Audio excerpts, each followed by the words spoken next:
Initially, when the team asked me about the Giro, my initial reaction was no. I really wanted to focus on doing a fifth Tour de France. In my mind, it had been the goal all along to try and get to that point. There is an element of risk involved in targeting the Giro Tour, but I mean, I think I'd regret it for the rest of my life if I didn't give it a go.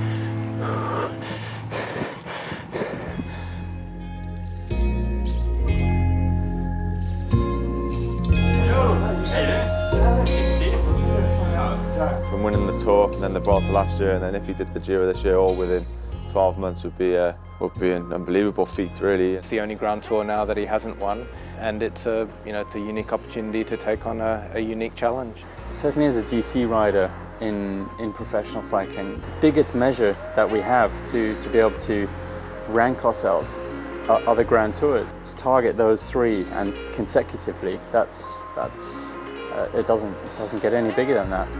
Pucci's just putting his order in with Froome, new chef. He's planning his future. He's only got a few more years left, so then he's going to be a chef. What are you rustling up? Just making a quick omelette before we head off training. One of the things I can make. You know, he's shown that he's the most consistent Grand Tour rider at the moment, and it's a different challenge for him. It's a challenge to be ready a couple of months earlier, but I think he wouldn't be doing it if he didn't think he was ready to go and try and win.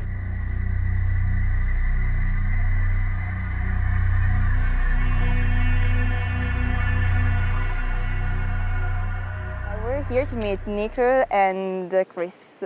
This is a small town, so we know that they will be here. Okay. Grazie. Prego. Just arrived now in Italy, and we're going to recon 2 stages of the Giro d'Italia. Ideally, we just want him to test this bike out. As we get closer to the race, we can fine-tune his position. He's a 5 times Grand Tour winner, so there will always be a lot of work. But he's a very pleasant guy to work with, very easy. I'll have the tyres pumped. It's about time you'd pump the tyres up properly, Gary. It's true, eh? You know, I treat him like your average Joe on the street. If I build him up to this big superstar that he is, I think I wouldn't be able to work with him. So I treat him like anybody else, and one day I'll look back and then I guess I'll start stressing, but hopefully I'll be finished by then. So. No, I think it should have rained and snowed so you can get the full gist of what it could possibly be like in the race. You know what I mean? It's for your own good. If for your own good. I think you went at the top. I think you should wait at the top of the yeah. In shorts. In shorts. Shorts and t-shirt, like I said.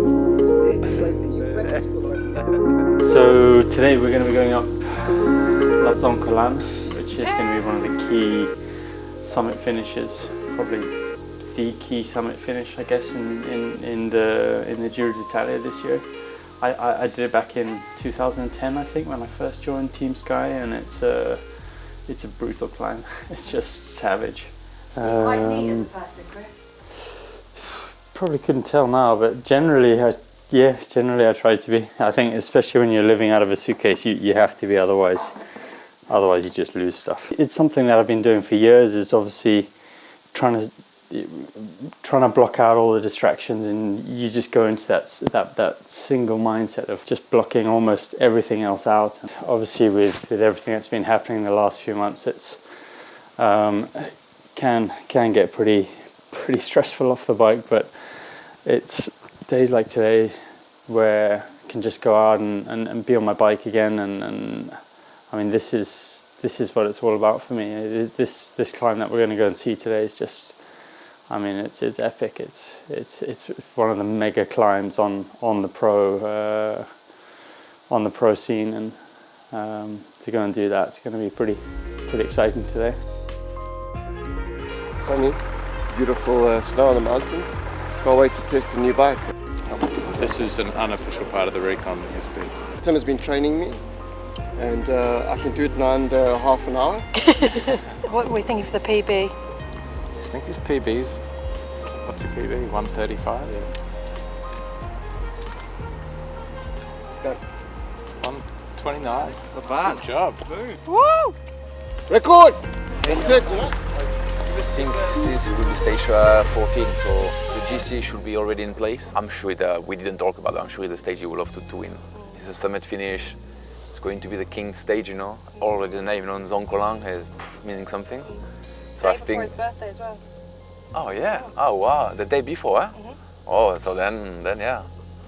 Yeah. It could be a good target for him. Special motivation, yeah, for sure. So this is 34-32. It's already starting to feel hard. Yeah, but you're climbing at my speed. In the race, you're gonna like, you will say, Nico, squeeze. No, wait, guys, wait, not now. Yeah, you will feel better in a couple minutes. But all these climbs before the Zoncolan are also like 10%, huh? Yeah. They're steep. Yeah. Whoa, it's gonna be really, 200 guys going here. The last time I rode the Giro was my first year at Team Sky, and it was I just remember I was just surviving in the race really. I was obviously there to do a job for Bradley. I don't think I was physically ready for the Giro that year, and I just remember suffering for weeks and weeks. I've got to try and reach my peak form quite a bit earlier to be ready for the Giro d'Italia. Obviously, the last 4 years where I've won the Tour de France, I've had a very sort of similar build-up and a progression towards the Tour. This year is a completely different approach, and it's actually quite a lot of added motivation for me going for the Giro this year. Couldn't have asked for better weather. Winning the Tour, then Vuelta, and then the Giro will be amazing. I don't know how we're going to feel it. On the Zoncolan, you could probably actually walk alongside me, and like I'll be going that slowly.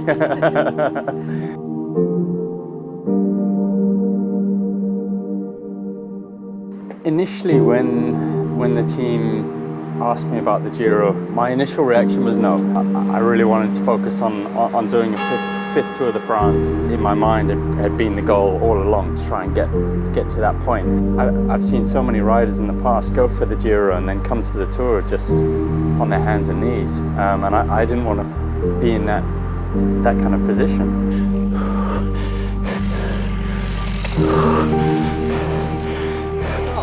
Go. Yeah, it's not easy, but this is pretty brutal. A lot easier than the last time I rode it though. You're a lot fitter. Certainly a bit. What watts are you pushing? I'm over 400 all the way so far. Just to get up the thing. You know, he's achieved such great things already. I think he just wants to push himself that little bit further, you know, to go year on year and say focus on the Tour de France and copy paste what is just, you know, an incredible achievement as it is, but just to try and push that boat out a bit further and go bigger and do something he's never done before and really go to the Giro and target that. It was basically Tim's idea that I should do Giro Tour, and I think he played a big part in convincing me that it is possible, and certainly with a period between the Giro and the Tour that we'd be able to manage that in such a way that I could recover and get back to my best again for the start of the Tour. Yeah, he hasn't been up here, I don't think, since 2010, so yeah, just remind himself how hard the climb is and get ready for the stage. And a snowball fight at the end? Had nothing to do with it.